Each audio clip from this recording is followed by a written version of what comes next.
Bonjour à toutes et à toutes. Aujourd'hui, Il ne faut rien dire de Marielle Hubert qui est paru aux éditions POL.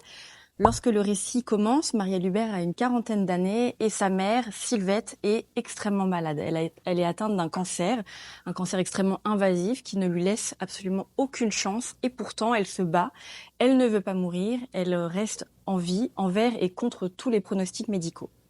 Alors lorsqu'on interroge Marielle sur l'état de santé de sa mère et surtout sur ce qu'elle ressent elle, eh bien Marielle Hubert a une phrase qui choque énormément ou qui déstabilise en tout cas son entourage. Elle répond qu'elle n'a qu'une hâte, c'est de voir sa mère mourir enfin. Alors nous évidemment, on est étonnés, tout comme son entourage, et tout comme son entourage, on a tendance à penser qu'il s'agit de provocation, de déni peut-être, ou en tout cas d'une phrase qu'elle ne peut pas décemment penser. Et pourtant c'est le cas. Cette mère, elle le dit, elle ne l'aime plus.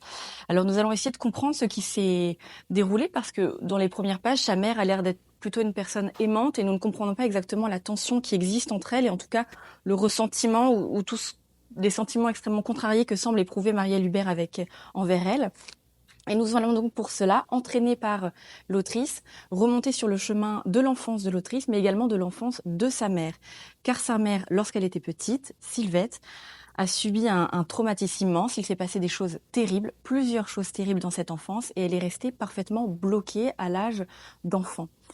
Lorsque Marielle était petite, elle avait donc une relation avec sa mère qui était celle de compagne de jeu. Elles jouaient ensemble véritablement, elles se confiaient, elle était dans une sorte d'enfance un peu féerique et rêveuse avec une personne de son âge. Sauf qu'un jour, Marielle a grandi et sa mère, elle, est restée derrière elle, toujours dans cette espèce d'état extrêmement enfantin.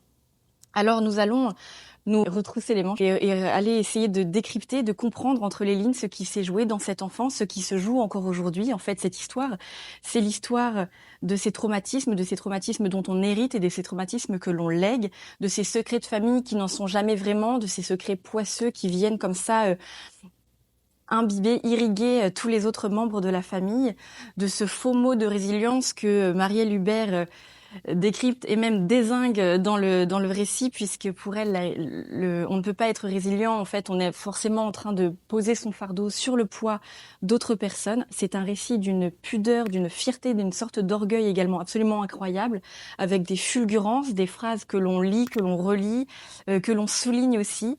C'est un livre qu'on lit très doucement, très tranquillement et que l'on garde ensuite extrêmement précieusement contre soi. Donc merci beaucoup Marielle Hubert, Il ne faut rien dire.